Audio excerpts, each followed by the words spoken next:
Kanjhawala case से जुड़ी हुई, जहां पर दिल्ली पुलिस ने जांच को तेजी से आगे बढ़ाया और एफएसएल रिपोर्ट में बड़ा दावा सामने आ गया है। फॉरेंसिक लैब में सभी के सैंपल्स भेजे गए थे आरोपियों के, और अब उसमें यह साफ हो गया है कि हादसे के वक्त सभी आरोपी नशे में थे।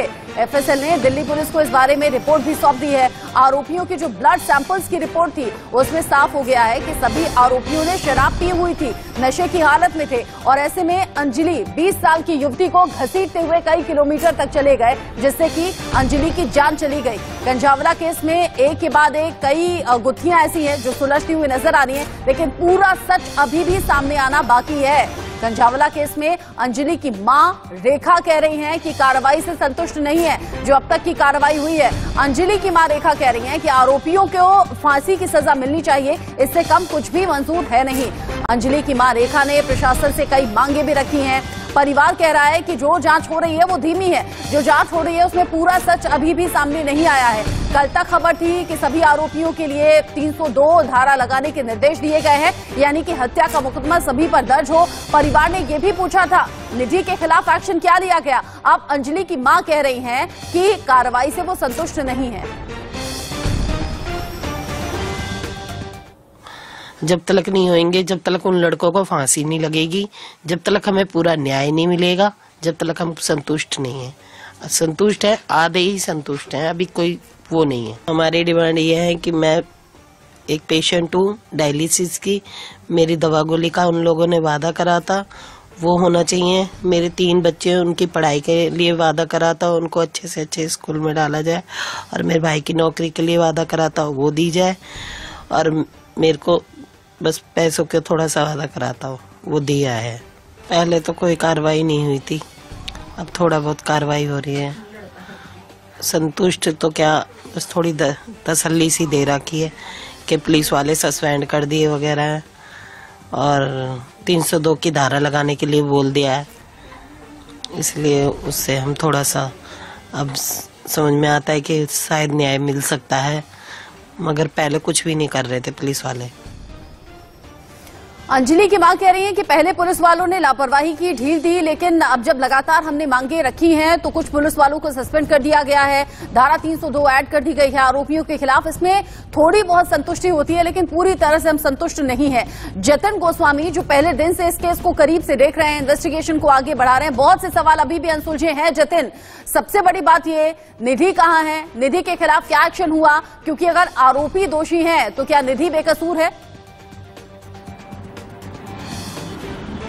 देखिए, निधि का कनेक्शन ना बहुत सारे संदेह पैदा करता है रचना जी। ये बात हमने पहले दिन से बताई, क्योंकि निधि इकलौती इस मामले में गवाह भी है, और निधि ही वो शख्स है जो जानती है कि मौकाए वारदात पर आखिरकार सबसे पहले हुआ क्या था। क्योंकि निधि ने शुरू में ये कहा कि डेलिबरेटली जो गाड़ी है वो चढ़ाई गई थी अंजलि के ऊपर, लेकिन क्या निधि सच बोल रही है, ये सवाल हमेशा परिवार पूछ रहा है। और निधि ने जो बयान दिया, निधि ने कहा कि वो घटनास्थल से इसलिए वापस चली गई थी बिना पुलिस को बताए क्योंकि वो डर गई थी। लेकिन एक ऐसी लड़की जिस पर पहले से एक क्रिमिनल ऑफेंस है, वो ड्रग्स के मामले में पहले जेल जा चुकी है, वो ड्रग्स बेचने में नहीं डरी, और लेकिन वो उस समय डर गई जब उसकी खुद की एक फ्रेंड का एक्सीडेंट हो जाता है, कथित एक्सीडेंट, और वो वहां से चली जाती है। तो ये बड़ा सवाल था, और ये सवाल अभी भी खड़ा हुआ है। हालांकि देखिए, गृह मंत्रालय ने इस पूरे मामले में संज्ञान लिया तो सख्ती हुई है। दिल्ली पुलिस ने जिस तरह से इस मामले में अब तक कार्रवाई की थी उससे भी सवाल खड़े हो रहे थे, और दिल्ली पुलिस की जो कार्य प्रणाली है खासकर सुरक्षा को लेकर 31 दिसंबर की रात,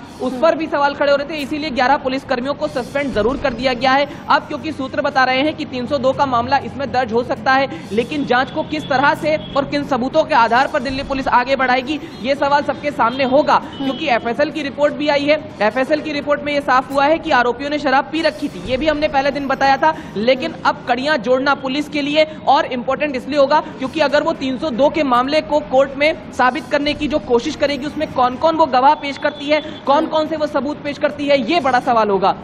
जतिन, आप बता रहे हैं 11 पुलिस वाले सस्पेंड हो गए हैं। आप बता रहे हैं एफएसएल की रिपोर्ट में साफ हो गया है कि आरोपियों ने उस वारदात वाले दिन शराब पी हुई थी।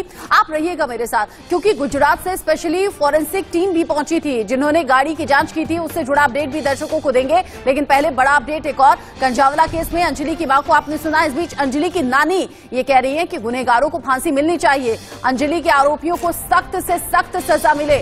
हमें कानून पर पूरा भरोसा है, लेकिन इंसाफ मिलने में थोड़ी देरी जरूर हो रही रही है। अंजलि के परिवार को सरकारी नौकरी मिले, ये भी अंजलि की नानी ने मांग की है।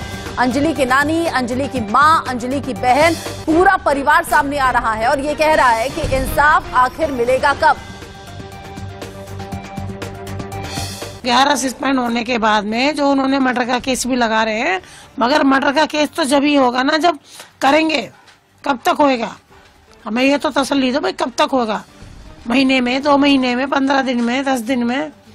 15 दिन तो हो जाएंगे, अब कल हो जाएंगे 15 दिन। शनिवार को हुआ था कांड, अभी तो 15 दिन से कुछ, ये 11 कल करे हैं, जो 13-14 दिन वहाँ इतनी सर्दी में मरे हैं, कटे हैं, जब जाके ये हुआ है।